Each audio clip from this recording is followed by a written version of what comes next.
मानयोग speaker साहब, 28 अगस्त 2018 एक छोटा सा कागज़ पंजाब विधान सभा तुसी देख सकते हो और ये 4 लाइन पंजाब विधान सभा की वैबसाइट के उत्ते है। मानयोग स्पीकर साहब, इस दे विच यही है कि उस दिन नूं 2018 28 अगस्त और 6 साल हो गए सर, 6 साल हो गए। उस दे विच यही सीगा कि जो तफ्तीश CBI कर रही है उसनूं वापस कर लिया जाए अते एक SIT का गठन किया जाए। वही SIT सीगी जिसका मैंबर मैनू भी बनाया गया सी। मानयोग स्पीकर साहब, 6 साल बाद भी दोबारा इस सदन दे विच चर्चा नहीं हुई। उस दिन सिर्फ इस मुद्दे के उत्ते चर्चा हुई सी और 28 अगस्त 2018 की कार्रवाई सदन की वैबसाइट पर मौजूद है। असीं सारे वेख सकते हैं कि किस तरीके दे नाल जोरदार तरीके दे नाल चर्चा हुई। मानयोग स्पीकर साहब, जो लोग इधर बैठे सन आज उधर चले गए, जो लोग उधर बैठे सी वो इस सदन दे विच आउण दे काबिल नहीं रहे। एक गुरु ग्रंथ साहब जी की बेअदबी का मसला है और एक गुरु साहब ने तय करना है कि किसने इधर बैठना है, किसने उधर बैठना है, तो किसने इस सदन दे विच आउण जोगे नहीं रहना है। इस करके तुसी इस सदन की कार्रवाई नूं कल एक दिन बढ़ाओ तो विस्तारपूर्वक असीं चर्चा करिए। मानयोग स्पीकर साहब, जो बेअदबी हुई सीगी ते प्रोटेस्ट होया सी, साडे कोल जिहड़ी तफ्तीश सीगी प्रोटेस्ट दी सीगी, गोलीबारी दी सीगी, बावल कलां अते कोटकपूरा। स्पीकर साहब, प्रोटेस्ट का कारण की सी? जेकर असीं गल करिए ऑन रिकॉर्ड गल करिए, सरदार त्रिलोचन सिंह जी राज सभा के मैंबर सन, वो गवाह बने सीगे और मैनू उन्होंने बयान दिता सी। उन्होंने कहा कि कोई भी जो पार्डन का कागज़ सीगा, जो माफ़ीनामा सीगा, उदों नहीं दिता गया। 24 सितंबर 2015 को माफ़ी दी गई सी। 24 सितंबर 2015 उन्होंने कहा कि यह माफ़ीनामा 2007 दे विच स्वामी अग्निवेश जी ने दिल्ली पंजाब भवन दे विच बह के सारियां ने बह के उन्होंने ड्राफ्ट किया सी और वो 2007 दे विच वो लेके गए सीगे। उसे माफ़ीनामे दे उत्ते 2015 दे विच माफ़ी दी गई। मानयोग स्पीकर साहब, एक व्यक्ति नूं तनखैया करार दिता गया है, श्री अकाल तख्त साहिब वालों। हर पासे देखो उस मुद्दे दे उत्ते चर्चा हो रही है, तनखैया क्यों करार दिता गया? उस व्यक्ति का दोष है बेअदबी कराउण दे विच, और जदों बेअदबी हो गई तो इन्वेस्टिगेशन तो हो सकता सी। इन्वेस्टिगेशन की कराउणगे? उन्होंने शांतिपूर्वक तुहाडे हल्के दी गल है कोटकपूरा दे विच ते नाल ही बहबल कला दे विच गोली चलवाई गई। हज़ारां दी संख्या दे विच लोकी इंजर्ड होए, 2 व्यक्ति शहीद हो गए। मानयोग स्पीकर साहब, जो माफ़ीनामा दिता गया सी SGPC के खाते तो करोड़ रुपए तो वध पैसा लगा के उहदा एडवरटाइजमेंट किया गया सी 92 लाख कि असीं बहुत वधिया किया, बहुत वधिया किया। असीं बोलते हाँ कि पंजाब एक सिख बहुल स्टेट है पूरे हिंदुस्तान दे विच, तो श्रोमणी कमेटी माफ़ीनामे दे उत्ते एडवरटाइजमेंट कर रही है। ये देखो, और वो सरकार करवा रही है। जिस सरकार दे उत्ते, जिस सरकार दे हाथ दे विच SGPC दी बागडोर सीगी। मानयोग स्पीकर साहब, वो माफ़ी मांग रहे हैं। 262 नंबर मुकदमा है 2007 का, बठिंडा सिटी का, जो स्वांग रचन का केस सी। गुरु गोबिंद सिंह जी का स्वांग रचिया गया सी। 30 जनवरी 2012 को इलैक्शन सीगा, जनरल इलैक्शन, और 5 दिन पहला वो मुकदमा कैंसिल कराया जा रहा है। मानयोग स्पीकर साहब, अफसर साहिबान भी बैठे ने इस सदन के बीच, पत्रकार साहिबान भी बैठे ने। जदों मानयोग गवर्नर साहब वालों 196 CRPC के तहत सैंक्शन दे दिता जाता है, उस तो बाद की एक थानेदार की हिम्मत है सर कि वो मुकदमा कैंसिल कर देवे। तफ्तीश मैं की थी सर, तफ्तीश मैं की थी। कारण किसी का उस केस नूं खारिज कराउण दा, क्योंकि कैप्टन साहब देखो इस हाउस दे विच बैठण दे काबिल नहीं रहे, तो दूसरे इन्हां दी सांझ हो गई सी। आज भी मैं बोलता हाँ सर कि जो रिपोर्ट खारिज हुई है पैरा वाइज, हुण तो वो किसी भी कोर्ट की कार्रवाई का हिस्सा नहीं रहा ना सर। तो इस सदन दे विच तुसीं उस रिपोर्ट नूं मंगाओ, पुलिस हैडकुआटर दे विच मौजूद है, अदालत दे विच मौजूद है, लेकिन वो हुण रिकॉर्ड रूम दे विच है। पैरा वाइज असीं चर्चा करते हाँ सर, सारा भेद खुल जाएगा और दूध का दूध पानी का पानी हो जाएगा कि कौन किस पासे है, किस दी की करतूत है सर। तो 208 नंबर मुकदमा 2007 मुख्यमंत्री साहब नहीं हूँ, तुसीं वखरे तौर पर इंक्वायरी करवा दो कि किन्ना हालातां दे विच उस मुकदमे नूं कैंसिल किया गया सर। छोटी सी गल है सर, MSG 2 एक मूवी सीगी 25 सितंबर नूं रिलीज कराई गई सी 2015 दे विच, ते 7 दिन बाद रिलीज हो रही है सिंह इज ब्लिंग अक्षय कुमार वाली फिल्म।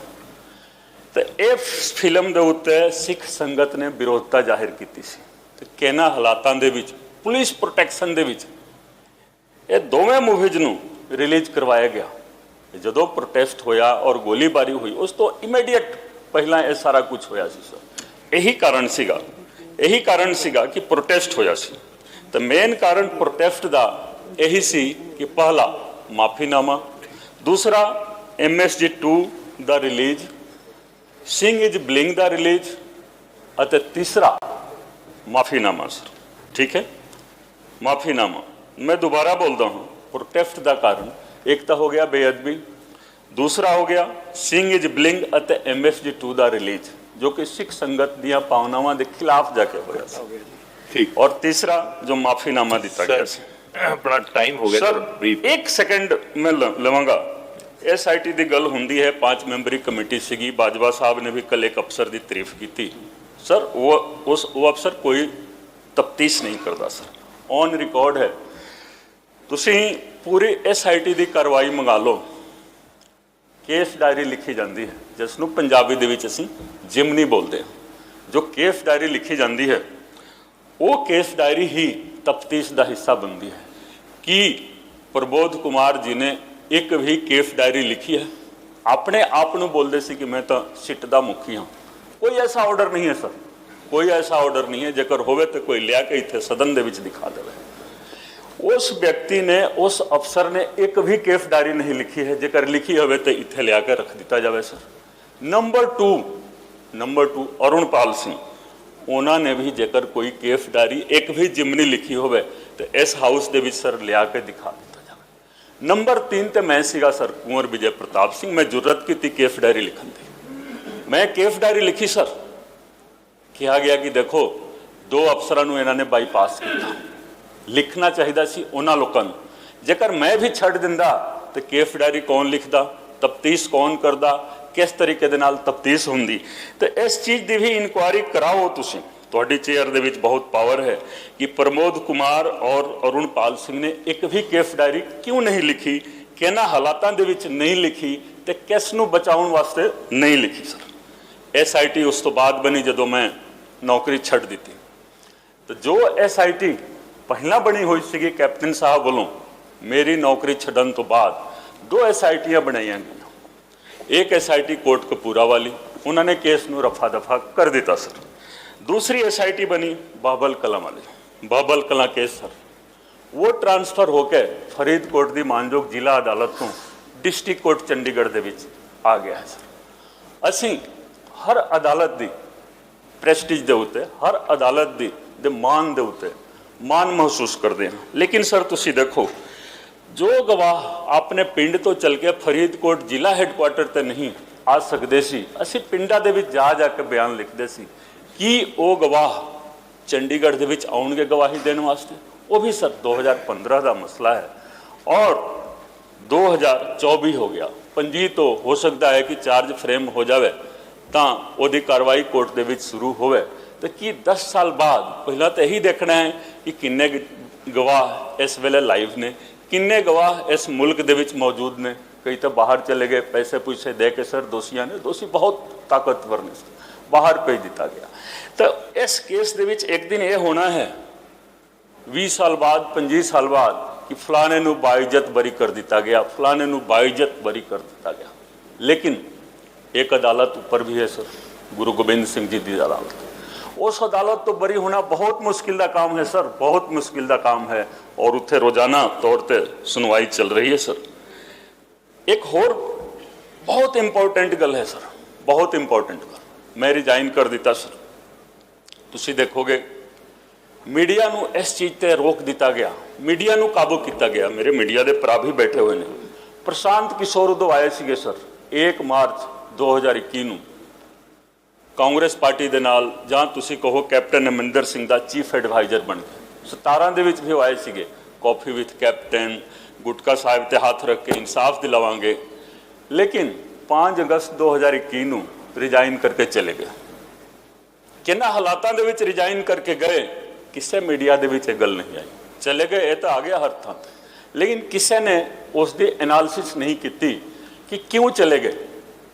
आज इंडिया के सब तो बड़े चोण रणनीतिकार, इलैक्शन स्ट्रैटजिस्ट बनते हैं, लेकिन वो क्यों चले गए प्रशांत किशोर जी रिजाइन करके, इस दे उत्ते भी चर्चा होनी लाजमी है सर पंजाब दे विच। और खास करके तुसी देखो जो शहीदां दी धरती है, शहीदां दी धरती है सर, और उत्थे सिर्फ खिलवाड़ हो रहा है सर, भावनावां दे नाल खिलवाड़, धार्मिक भावनावां दे नाल खिलवाड़ हो रहा है। कोई एक इलैक्शन जीत के, 2 इलैक्शन जीत के, लेकिन इस मुल्क नूं, इस पंजाब नूं बर्बाद किया जा रहा है सर। 18 सितंबर 2021 नूं कैप्टन साहब नूं भी जाना पै गया सर। लिस्ट लंबी है सर, ठीक, लेकिन ਆਪਾਂ सर शेरो शायरी बहुत हुंदी है सदन दे विच भी। 2 लाइन मेरे वालों ही सुन लो, मैनू लगता है कि तुसी पसंद करोगे। शेरो शायरी नहीं है सर। ये देश देश नहीं होता अगर पिता दशमेश नहीं होता। क्या बात, ये देश देश देश नहीं होता अगर पिता दशमेश नहीं होता। जोरावर जोर से बोला, फतेह सिंह शोर से बोला, जोरावर जोर से बोला, फतेह सिंह शोर से बोला, रखो ईंटें भरो गारे, चुनो दीवार हत्यारे। ये दीवार बोलेगी हजारों साल बोलेगी, ये दीवार बोलेगी हजारों साल बोलेगी, निकलती सांस बोलेगी बारंबार बोलेगी।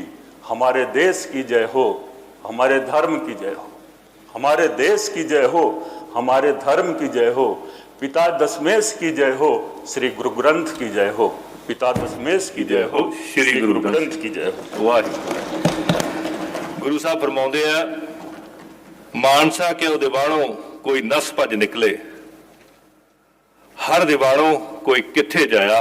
सो अज गुरु साहब बेर कर, अज गुरु ग्रंथ साहब महाराज जी का प्रकाश दिहाड़ा भी है। सो आप सब नूं बहुत बधाई।